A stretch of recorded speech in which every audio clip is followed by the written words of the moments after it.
Assalamualaikum warahmatullahi wabarakatuh. Saya Nurul Nadira binti Jafri bersama dengan rakan saya Nur Sawana binti Omar. Kami akan membentangkan sumbangan tamadun Islam pada pembangunan Malaysia pada hari ini dalam kategori kebudayaan. Kami telah membahagikan kategori kebudayaan ini dalam 3 kategori. Yang pertama, kebudayaan dalam kategori kenegaraan dan pemerintahan. Yang kedua, kebudayaan dalam kategori kesenian dan warisan. Yang ketiga, kebudayaan dalam kategori kehidupan. Pertama sekali saya nak terangkan tentang kebudayaan dalam kategori kenegaraan dan pemerintahan. Okey, seperti yang kita tahu, Islam telah diiktiraf sebagai agama rasmi negara ni semenjak merdekanya kita lagi daripada jajahan kolonial. Jadi Islam ni telah menjadi satu panduan atau jalan hidup, cara hidup umat Islam di Malaysia. Okey, selain itu kalau kita boleh tengok dari segi kebudayaan yang disebabkan Islam ni menjadi panduan hidup, kita tengok apa yang diperintahkan oleh bekas Perdana Menteri kita yang kelima iaitu Datuk Seri Abdullah bin Haji Ahmad Badawi yang meletakkan Islam sebagai pembangunan khusus untuk modal insan rakyat Malaysia suatu ketika dahulu. Okey, oleh itu Islam Hadari telah diperkenalkan. Apa itu Islam Hadari? Islam Hadari ialah atau Islam yang bertamadun adalah sebuah kerajaan yang berasaskan Al-Quran dan Sunnah. Okey, sebenarnya tujuan Islam Hadari ini sebenarnya untuk kembalikan umat Islam yang dulu, kegemilangan umat Islam yang dulu, dan tapak pemerintahannya mengandungi seluruh aspek yang dituntut dalam Al-Quran. Okey, kita tengok aspek-aspek atau prinsip yang ada dalam Islam Hadari. Yang pertama sekali ialah keimanan dan ketakwaan kepada Allah, kerajaan yang adil, rakyat berjiwa merdeka, rakyat berilmu pengetahuan, ekonomi yang seimbang, memupuk budaya dan moral, dan seperti alam semula jadi, penekanan kepada alam semula jadi dan penanaman. Oleh itu, kalau kita tengok daripada prinsip-prinsip Islam hari-hari ini, kita boleh nampak Islam yang dicadangkan atau yang ingin dibangunkan dalam kenegaraan dan pemerintahan adalah melengkapi budaya hidup Islam di Malaysia kalau dia terus diamalkan. Okey, kita tengok pula yang kedua iaitu kesenian dan warisan. Okey, dasar kebudayaan negara yang dikeluarkan oleh Kementerian Kebudayaan, Kesenian dan Warisan Malaysia telah meletakkan Islam sebagai satu prinsip iaitu agama Islam atau kepercayaan kepada Tuhan merupakan unsur yang penting dalam proses pembangunan negara serta pembentukan akhlak dan peribadi mulia. Agama Islam menjadi panduan kepada manusia dalam mengimbangkan dan berusaha bagi mengisi kehendak-kehendak emosi yang patut menjadi unsur yang penting dalam kebudayaan kebangsaan. Okey, memandangkan agama Islam sebagai agama rasmi, di samping itu fakta sejarah dan nilai-nilai Islam yang telah sedia ada amat berkait rapat atau penting dalam jiwa rakyat serantau.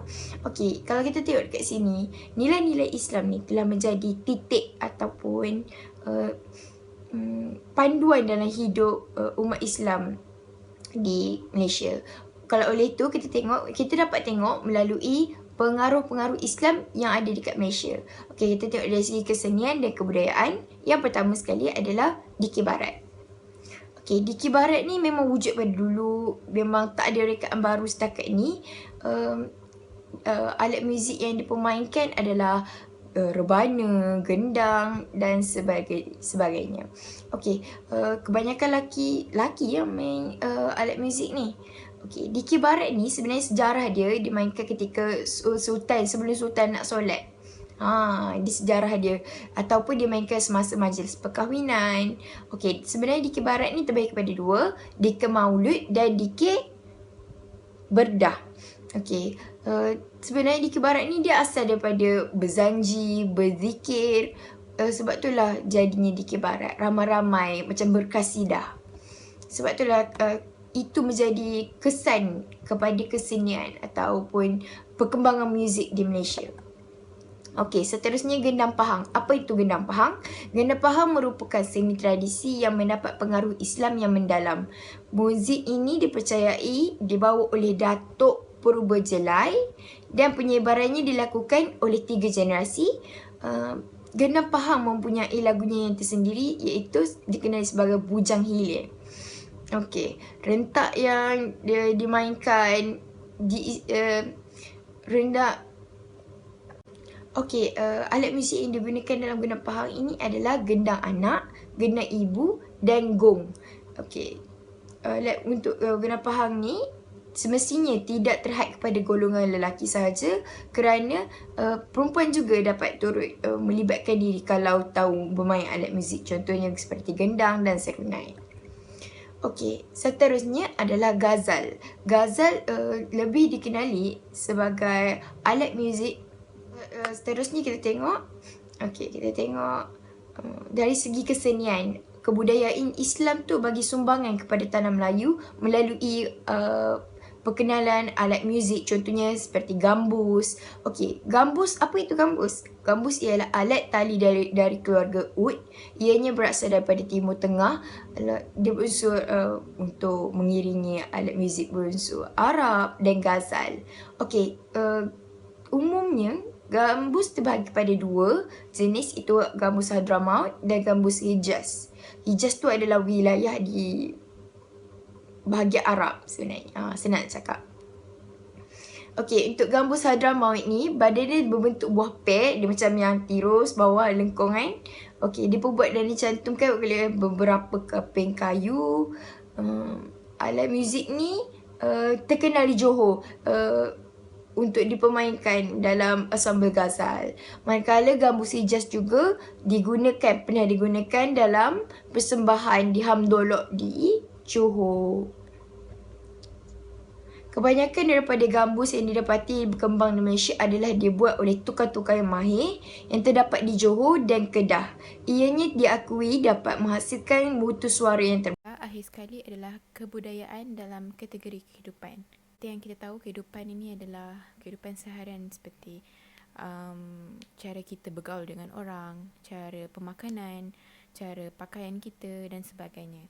Jadi antara sumbangan tamadun Islam ataupun sumbangan Islam sendiri terhadap pembangunan Malaysia pada hari ini, kita dapat lihat memberi kesan kepada kebudayaan kita dalam kategori kehidupan. Antaranya adalah dalam ucapan salam. Ucapan salam ni seperti ucapan salam dengan kalimah Assalamualaikum warahmatullahi wabarakatuh, atau ringkasnya Assalamualaikum, digunakan dalam ucapan pembuka kata. Contohnya seperti ada majlis-majlis rasmi ataupun di sekolah sendiri, kita sendiri akan menggunakan Assalamualaikum sebagai ucapan rasmi ataupun ucapan pembuka kata untuk memulakan sesuatu ucapan atau sesuatu teguran dan sebagainya.